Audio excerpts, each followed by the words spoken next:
Starting at a very young age, I was transfixed by punks.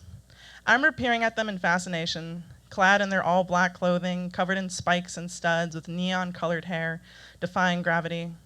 When I was a child, my mother once pointed out a woman crossing the street in downtown. She meant for me to be shocked, but instead I was entranced. Her neon green hair was radiant in the sunlight, her thick-soled boots were strutting confidently, and her all-black clothing made her stand out in the crowd of perky San Diegans on the street. I grew up with that visual stuck in my mind, wanting to emulate the confidence I saw so apparently with that woman. Starting in 5th grade, I began to fall in love with rock and punk. I listened to classics such as Anarchy in the UK and was enamored by The Clash. My mom's combat rock vinyl would become an object of fascination, where I'd study how elegantly careless they looked on the cover. I would download music on LimeWire that would subsequently crash my PC but make my heart sing. My tastes were getting more punk, but I still looked like a total nerd who shopped at Old Navy. By the time I was in high school, I had begun to change. I was learning how to talk to people, how to show off my vast music knowledge of underground scenes while passing my AP English classes. I had the temptation to shave my head, but was still on my Mexican folkloric dancing team, so I couldn't.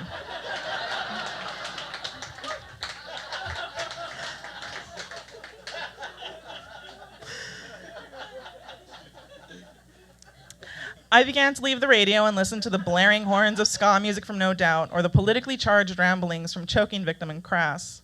My punk leanings were getting stronger. When I was a senior in high school, I started to go to shows. Situated in a large shed in a stranger's backyard, dozens of punks in their patched and studded regalia would congregate and listen to hardcore bands, who screamed until their throats ran raw and their instruments would be covered in sweat. Circle pits would bloom open in the crowd, and flailing limbs would be thrown in every direction. It was there I noticed him. I was a hopeless romantic who would develop a mad crush on any boy deemed the slightest bit worthy. He was my height, but older than me by 4 years. He would always be in the pit at shows, and to my young punk self, that made him instantly hotter. He exclusively wore thick-soled creeper shoes and had tattoos sprinkled on his left forearm that looked as if though they were melting. He had a Red Hot Chili Peppers tattoo. That probably should have been a sign, but I continued anyway. I eventually got his attention. We would talk before the music began playing, and I would dreamily watch him barrel through the crowd to fling and contort his body to the music. I needed to impress him. I had no clue how, because I was a good kid. I didn't drink or do drugs. I obeyed curfew, and my hobby was doing Belle Focorico.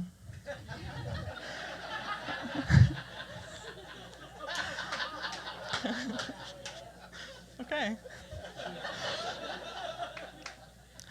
I was freshly 18, and although technically a young adult, I had no power in my very traditional Latino home. What I needed was a tattoo. I knew what I wanted. I didn't know where to get it. Weeks later, as I was eating food at Denny's with my newer punk friends and brother, the conversation of tattoos came up. One friend showed us how she used to have a weed leaf tattooed on her inner lip, but it faded after several months and completely disappeared in a year. It struck me like a bolt of lightning. I would get a lip tattoo. Thankfully, my new friend Luis was brand new to tattooing and more than capable of scribbling something on my lip. My friends all wanted in. Even my brother wanted to get one. I was so excited. The day came and my brother and I sat outside of Luis's home. For an hour, we agonized over what tattoos to get. We talked about how it must remain a secret from our parents. My brother would surely be kicked out of the house if they found out, and I didn't dare to wonder what would happen to me. Tattooing meow onto our lips would be stupid, we agreed. Thug life was too cool for us. And then finally, we figured it out. Bzzzt. The sound of the tattoo machine sounded like a wasp nest was angrily orbiting my head. The burn of the needle dragging across my skin made me grit my teeth and suck in short breaths of air, trying to remain calm. The crooked desk chair groaned beneath me as I shifted my weight in discomfort. "Don't move, you're going to mess me up," he scolded me. His bearded face was concentrated and inches away from mine as he painstakingly wrote on my skin. The room was littered with clothes strewn on the floor. "Wait, add a smiley face to mine," I yelped. I felt him add the 2 dots and smile in excruciating detail. My brother sat on the bed behind me, waiting patiently while nursing the bleeding tattoo he just got, scrawled onto his body that was matching mine. Shit, this hurts, I thought to myself. I wasn't about to admit that I was in anguish. 1 minute later, with my skin still vibrating in pain, I rushed over to the mirror and looked at my new ink. It was written there in its raw, bloody glory, VAMP. It stood for bad ass motherfucker smiley face.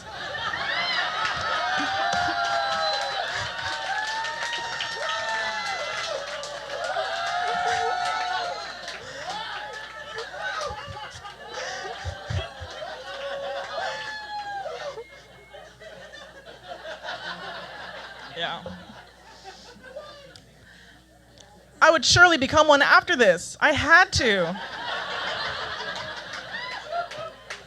I had to impress my punk crush. We were ecstatic. We drove home on cloud 9. We practiced drinking out of cups and water bottles so that we would not expose our tattoos. Behind my father's back, I would smile and flash my lip at my brother while he did that same to me. With my pulsing mouth barely intact, I drove to the show that was taking place that night. I walked up to my crush, and after some flirty banter, I showed him my tattoo. "Oh, that sucks you'd write a curse word on yourself," he said. Unbeknownst to me, he was a very devout, born-again Christian who did not swear, drink, or smoke. I was crushed. I wanted a boyfriend, but the plan failed miserably. Instead, I focused on showing everyone at school my new tattoo. I would proudly flash it to anyone willing to glance at it. I didn't get the guy, but at least I could get some notoriety amongst my normie peers of being a punk. The end of the school year approached, and I was getting ready for graduation festivities and prom. I went to grad night on a Thursday night with friends high on ecstasy. We laughed and ran around Disneyland, teasing one another and causing a ruckus. I came back at 9 a.m. and crashed onto my bed where I slept for hours. The next day was prom, and I wanted to get in as much beauty sleep as possible. I woke up feeling sick and with a blinding headache. I went downstairs to my mother, who was cooking in the kitchen with my brother watching. I talked about how tired I was and how I was looking forward to prom on the next night. She listened and then asked me to chop carrots for a soup she was making. While complaining about my headache and my hands dirty from cutting the food, she offered to give me ibuprofen. She gingerly moved to place the pill in my mouth, and with a staggering lack of self-awareness, I opened my mouth in anticipation of receiving the incoming ibuprofen, and she saw a flash of black ink in my pink mouth. "Ay, Victoria, ¿qué es esto?"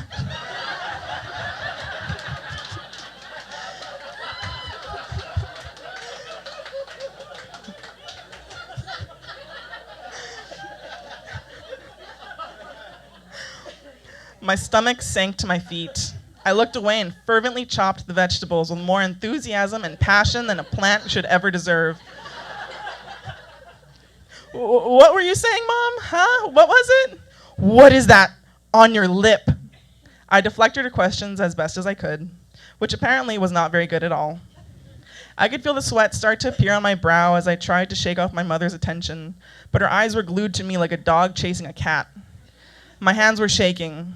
As I was trying to think of a phrase that was less offensive to say, I heard footsteps retreat, run upstairs, and shut the door. My brother was safe from seeing me get murdered. She didn't notice. She was fixated on me. "What does it mean?" "Oh, Mom, it's nothing. It's nothing." "Tell me." That's when I realized that there was no going back.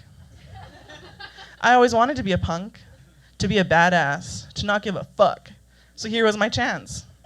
I looked her in the face. Her eyes were the size of saucers, and her nostrils were flaring. I took a deep breath and said, "Bad ass motherfucker smiley face." We raised you in a Christian home, Victoria."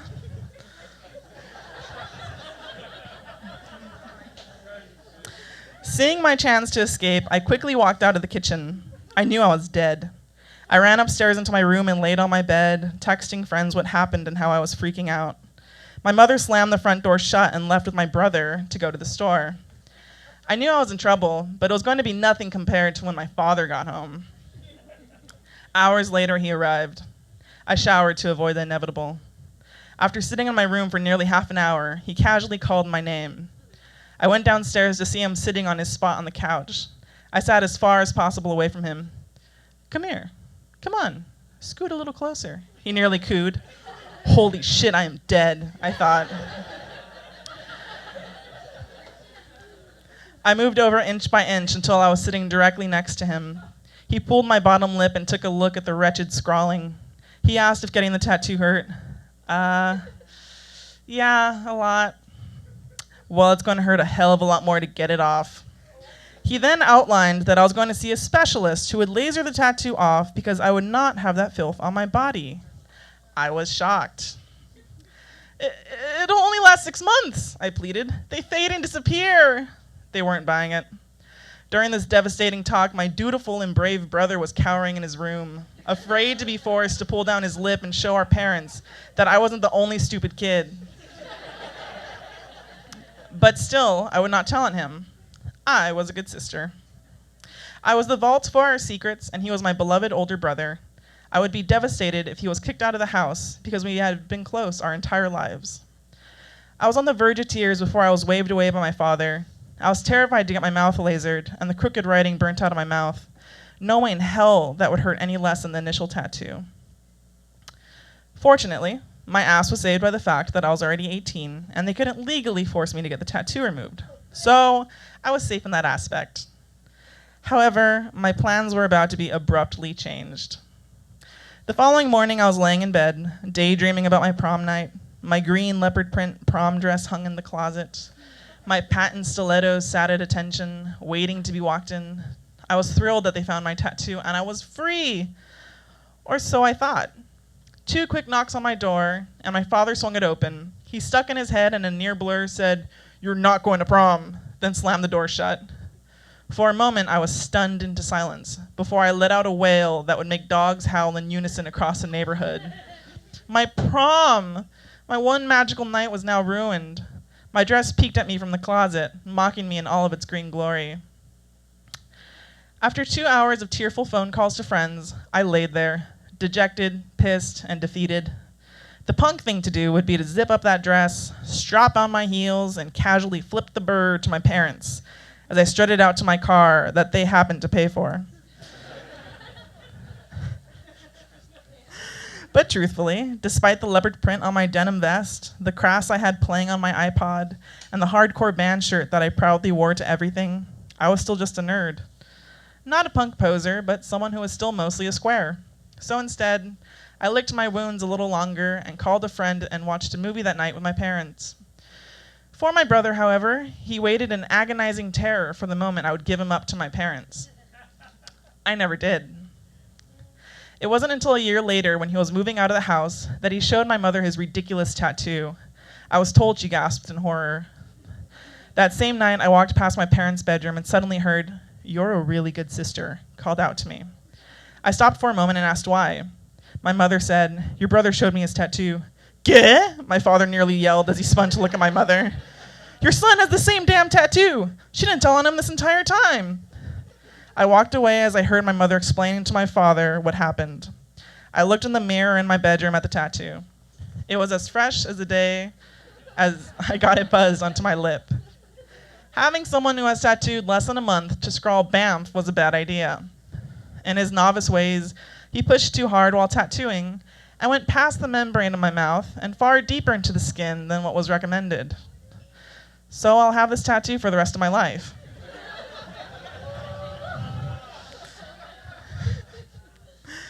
A constant reminder of being 18 and foolish with my brother and friends, of trying to impress myself and the crush I had on an older man. I was a bit of a square and still am. However, getting inked and not telling on my brother was pretty punk in itself, because it was hardcore to get grilled by the man and still not give up my secret. I may not have gone to prom, but at least I'm not a snitch. Maybe, just maybe, I am a badass motherfucker.